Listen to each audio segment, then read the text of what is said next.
welcome to Business Review, a daily program that delves into the latest and most significant economic stories. From stock markets to currency news, Business Review covers the most up-to-date developments in the global finance.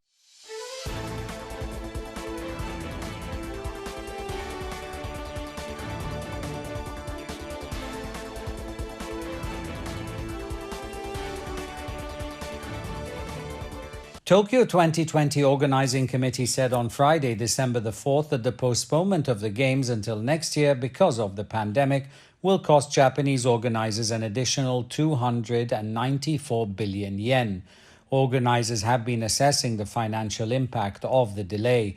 According to organizers, Tokyo Metropolitan Government is expected to pay 120 billion yen, the Organizing Committee 103 billion, and the Japanese government 71 billion.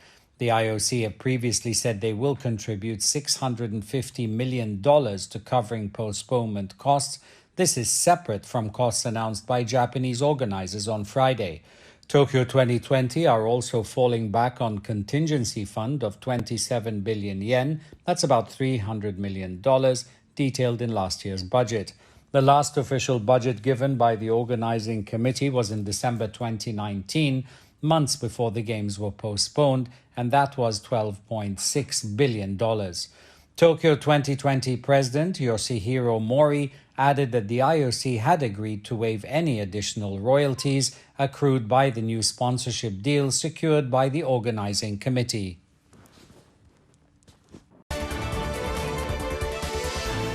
The status of Australia's Great Barrier Reef was moved to critical and deteriorating by a global authority in nature conservation on Wednesday as a result of coral bleaching caused by climate change.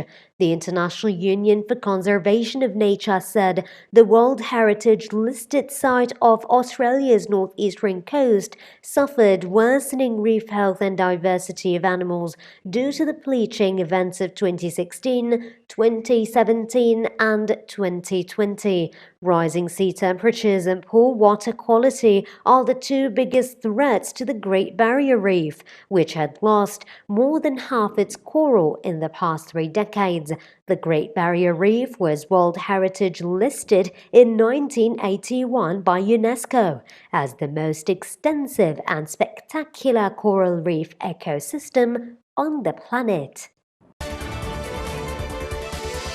Chancellor Angela Merkel said on Wednesday, December the 2nd, after talks with German state leaders, Germany will extend restrictive measures designed to stem a new tide of COVID-19 infections until January the 10th. The measures, which had been due to expire on December the 20th, include keeping restaurants and hotels shut and limiting private gatherings to 5 people from 2 households. Merkel told a news conference another round of consultations would be held on January the 4th. While the daily rise in infection numbers has started to fall, Germany reported its highest single-day death toll on Wednesday since the start of the pandemic.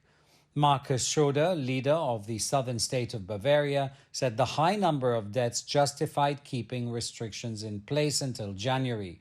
While Merkel has always been in favor of stricter lockdowns, many of the regional premiers who have the final say in Germany's federal system were opposed to that. This, however, is beginning to change. Restrictions on gatherings will be eased slightly to allow families to meet over the holiday.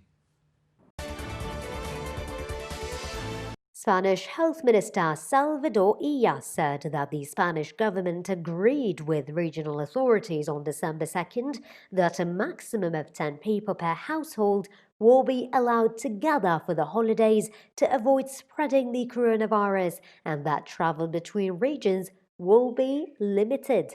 The agreement means a slight relaxation of the current general rule that allows gatherings of up to 6 people, except in some regions that have defined their own limits.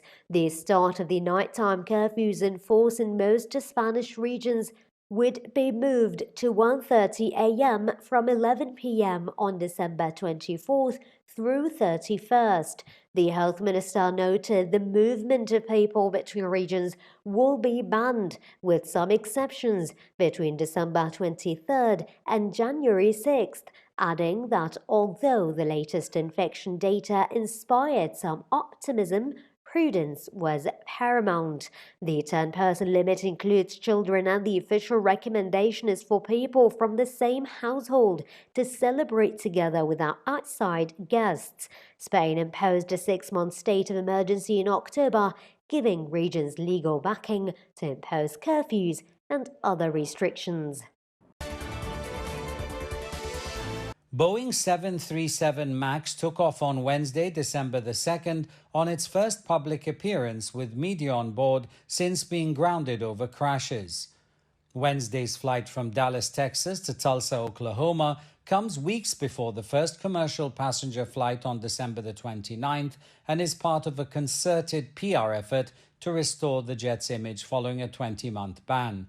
Wednesday's flight marks the first time anyone besides regulators and industry personnel have flown on the MAX since its grounding. Last month, the U.S. Federal Aviation Administration cleared the jet following design changes and new training. A smooth return to service for the MAX is seen as critical for Boeing's reputation and, of course, finances.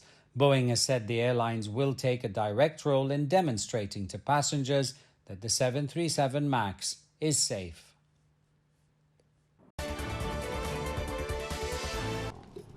With the early morning hours, Palestinian farmers are active in moving between citrus trees to pick fruits that have completed the ripening stages of oranges or clementine.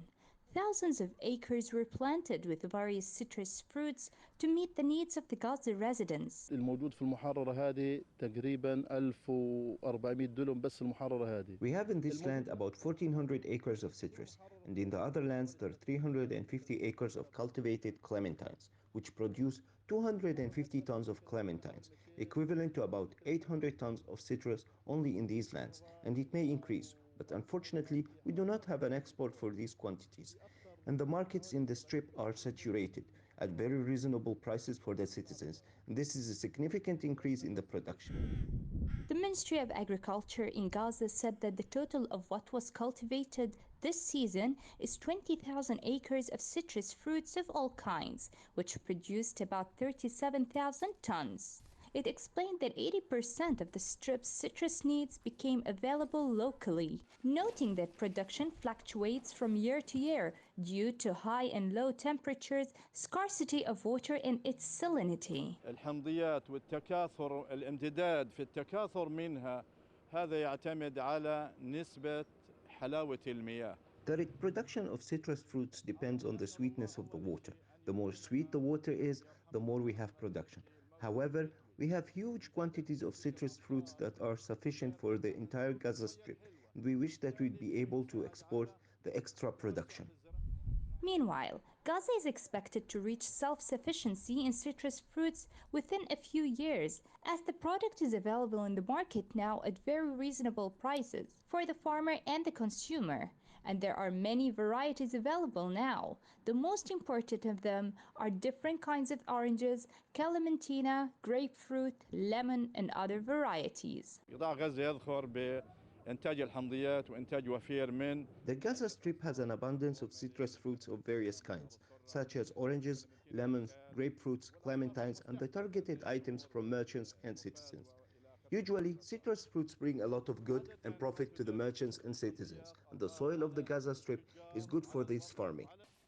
Moreover, the Ministry of Agriculture in Gaza seeks to support the local product and protect the farms in terms of enhancing laws in order to protect the local product and support the Palestinian farmer within the policy of substituting imports for exports and adopting the policy of the resistant agriculture economy, as well as working according to plans prepared by a number of stakeholders in order to reach the stage of self-sufficiency. For the citrus tree is and has always been the backbone of the Palestinian economy in the Gaza Strip. For KTV2, this is Business Review Program, Yumna Sayed, Gaza, Palestine.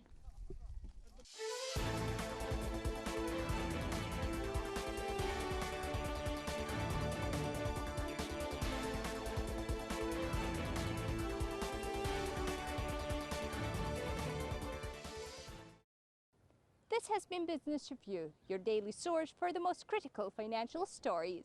Tune in next time for the latest financial news impacting the world economy.